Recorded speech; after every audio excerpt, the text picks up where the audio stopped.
Halo guys, welcome back to Bimbel Pak Bilchen. Kali ini kita akan coba membahas materi mengenai kesalahan dalam pengukuran guys ya. Kalau dalam fisika kita ingat bahwa fisika kita bisa memperoleh data-datanya itu melalui pengukuran. Ya, kita bisa mengukur banyak hal, yaitu adalah beberapa besaran yang sudah kita bahas di video sebelumnya. Nah, sekarang kita akan coba lihat ternyata manusia ataupun alat ukur itu bisa melakukan suatu kesalahan. Ya, pengukuran yang kita lakukan itu pasti tidaklah sempurna. Ada suatu batasan, ada suatu kesalahan yang mungkin terjadi. Jadi Bapak akan coba jelaskan pada video kali ini beberapa sumber kesalahan dalam pengukuran yang mungkin terjadi di dalam pengukuran fisika. Yang pertama adalah kesalahan alat ukur ya. Kita tahu bahwa alat ukur itu tidak sempurna guys ya. Ada batasannya. Misalnya kalau misalnya penggaris, kamu mau ukur ketebalan misalnya ketebalan buku gitu, atau ketebalan misalnya yang lebih sulit lagi ketebalan kertas. Sulit sekali kita menggunakan mistar atau penggaris ini untuk mengukur ketebalan dari kertas karena terbatas gitu ya, meskipun ada alat lagi lain yang akan kita pelajari di video selanjutnya untuk mengukur ketebalan dari kertas, tapi tetap itu tidak sempurna. Jadi ada keterbatasan dari kesalahan alat ukurnya. Yang kedua adalah kesalahan dari manusia itu sendiri ya. Jadi bisa aja manusia itu salah lihat dalam pengukuran, atau misalnya manusia ini kurang ahli dalam memakai alat ukurnya. Nah, banyak sekali faktor-faktor, atau mungkin manusia juga salah lihat gitu ya, faktor-faktor yang diakibatkan oleh manusia itu sendiri dalam kesalahan dalam pengukuran. Dan yang paling sering terjadi itu adalah disebut sebagai kesalahan paralaks.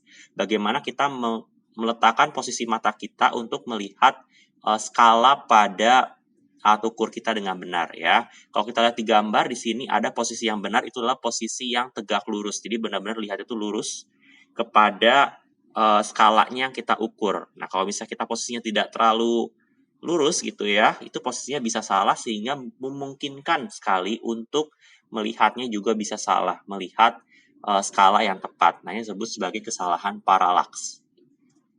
Kesalahan yang ketiga itu adalah diakibatkan oleh kesalahan alami ya. Jadi kita melakukan suatu pengukuran di dalam suatu ruangan, memiliki tekanan suhu yang berbeda dibandingkan dengan di luar. Nah, itu akan menghasilkan angka nilai pengukuran yang berbeda pula. Dan yang terakhir adalah kesalahan hitung. Biasanya kesalahan hitung diperoleh ketika kalian sedang mengolah data.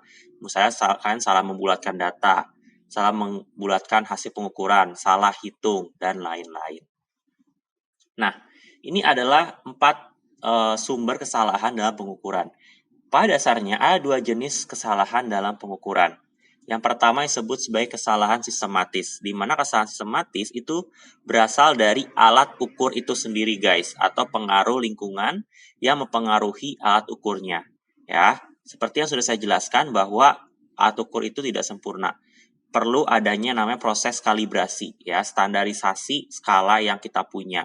Mungkin tidak distandarisasi dulu, lupa dikalibrasi, atau mungkin rusak alatnya, atau mungkin skala nolnya tidak tepat.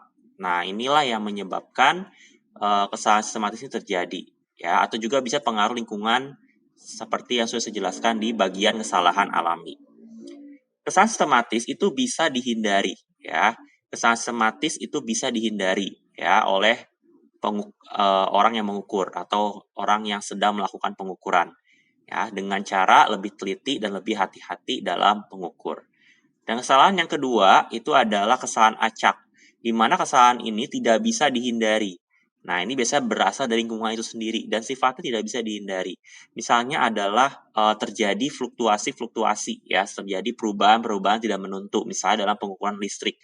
Dalam listrik terjadi fluktuasi tegangan, ya, misalnya dalam baterai atau aki itu terjadi perubahan tekanan yang tidak menentu.